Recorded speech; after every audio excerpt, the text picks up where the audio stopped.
तो आपका फिर से स्वागत है हमारे एक नए वीडियो के साथ। तो आज हम लोग करने वाले हैं क्लास 10th का प्रश्नावली 1.2 का प्रश्न 1। तो चलते हैं प्रश्न की ओर।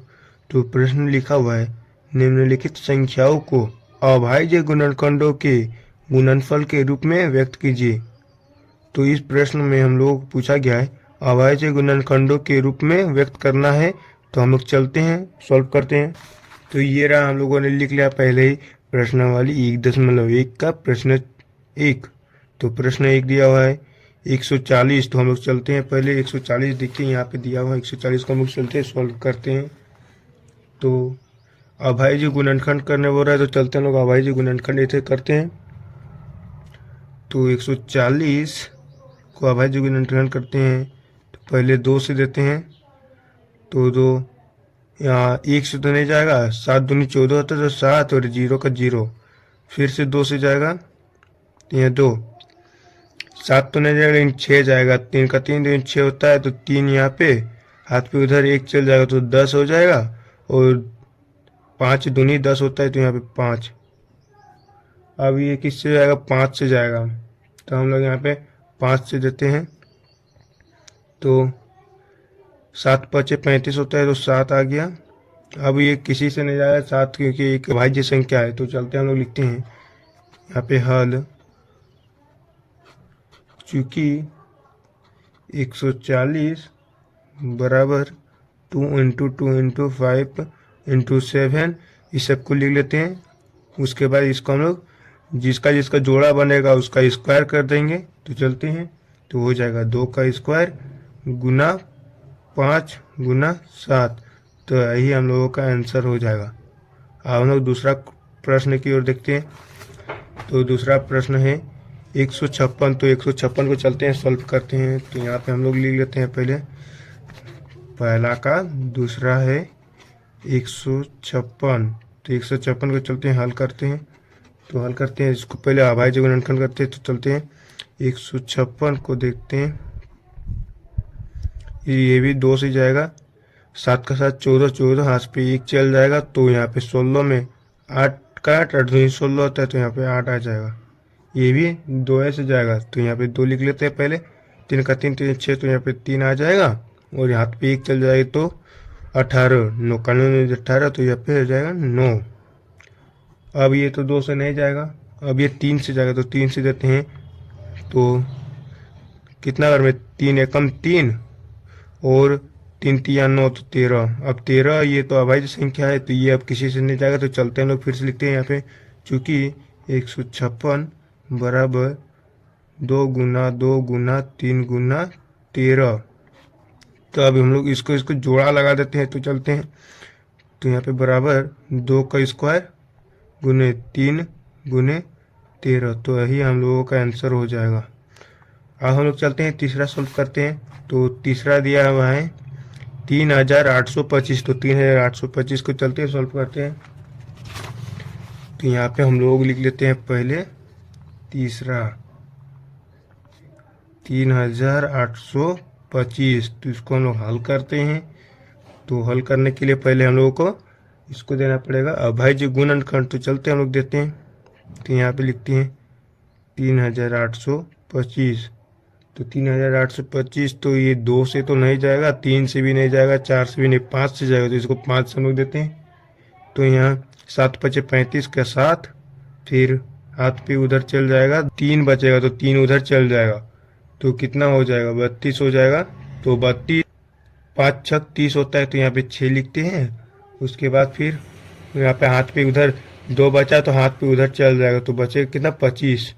तो 5 5 25 होता है तो 5।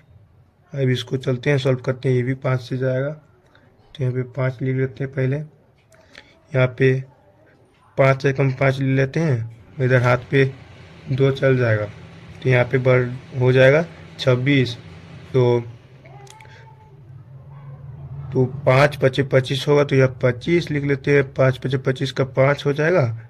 यहाँ पे बचा 1, तो 1 उधर चल जाएगा तो यहाँ पे 15 हो जाएगा। 15 का हो जाएगा 5 3 5 दिया 15, तो यहाँ पे 3 लिख लेते हैं। अब इसको चलते हैं, सॉल्व करते हैं। अब ये किससे जाएगा, 5 से नहीं जाएगा, ये अब 3 से जाएगा। तो 3 से देते हैं, 3 पचे 15, 3 पचे 15 का 5 और 3 एकम 3 तो 51 हो जाएगा। अब ये किससे जाएगा, ये भी 3 से जाएगा, तो 3 से देते हैं, तो 3 एकम 3, हाथ पे यहाँ 2 आ जाएगा, तो यहाँ पे 21 हो जाएगा। तो 21 कितना बार में जाता है, तो 7 बार में जाता है। 21 तिया 27 होता है, तो चलते हैं यहाँ पे 27 लिख, 17 हो जाएगा यहाँ पे।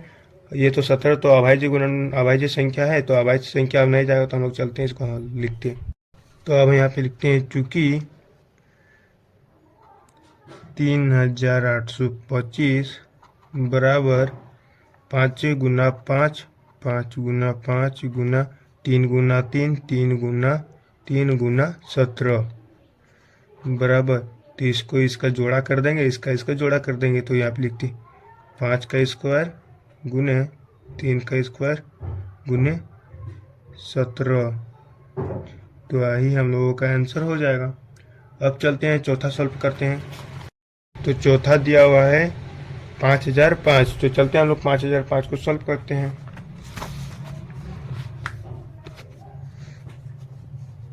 तो यहाँ पे चौथा है 5005, तो हम लोग इसको हल करते हैं। तो 5005 को अभाज्य गुणनखंड करते हैं, तो चलते हैं इसको। फिर 5005 किससे जाएगा, 5 से जाएगा, तो 5 से देते हैं, तो 5 एकम 5, वही 0 0 उतर जाएगा, 5 एकम 5 हो जाएगा। अब ये किससे जाएगा, 5 से नहीं जाएगा, 6 से भी नहीं जाएगा, 7 से भी नहीं जाएगा, 8 से भी नहीं जाएगा, 9 से भी तो नहीं जाएगा, 10, ये 11 से जाएगा, तो चलते हैं 11 से देते हैं, तो 11 से देते हैं, होता है 11 9 99, तो 99 का यहाँ पर 9 हाथ पे उधर 1 चल जाएगा, तो यहाँ पे भी 11 हो जाएगा, 11 एकम 11 51। अब चलते हैं आगे, देखते हैं किससे जाएगा, 7 से जाएगा, तो 7 यहाँ पे 7 एकम 7 लिखते हैं, इधर हाथ में कितना चल जाएगा, 7 8 9 2 चल जाएगा, तो यहाँ पे बच जाएगा 21 हो जाएगा, तो 7 या 21 तो 3। अब ये नहीं जाएगा क्योंकि ये अभाज्य संख्या है, तो चलते हैं यहाँ पे लिखते हैं चूंकि 5005 बराबर 5 गुने 11 गुने 7 गुने 13, ये भी आंसर हो जाएगा, कैसे कि इस लोग का जोड़ा नहीं बन रहा है। शायद तो इसे या करके लिख सकते हैं, इसको पहले इसको सजा सकते हैं आप, तो इस तरह सजा सकते हैं 5 गुने 7 गुने 11 गुने 13, ये दोनों आंसर हो जाएगा। आप चाहे तो इसे हम सजा भी सकते हैं, वरना नहीं भी सजा सकते हैं। अब चलते हैं आगे, पांचवा सॉल्व करते हैं। तो पांचवा दिया हुआ है 7429, तो चलते हैं इसको सॉल्व करते हैं। तो हम लोग चलते हैं इसको सॉल्व करते हैं। 7429 को चलते हैं, देते हैं भाग, यहाँ 7429 किससे जाएगा, 17 से जाएगा, तो 17 कितना हो जाएगा, 4 इधर और 3 और 7। अब चलते हैं आगे सॉल्व करते हैं। अब ये 19 से जाएगा, तो 19 का लिख लेते हैं। ये 23 बार में जाएगा, तो 23 लिख लेते हैं। अब चलते हैं इसको सॉल्व करते हैं। तो चूंकि 429 7429 बराबर 17 गुना 19 गुना 23, तो यही हम लोगों का आंसर हो जाएगा।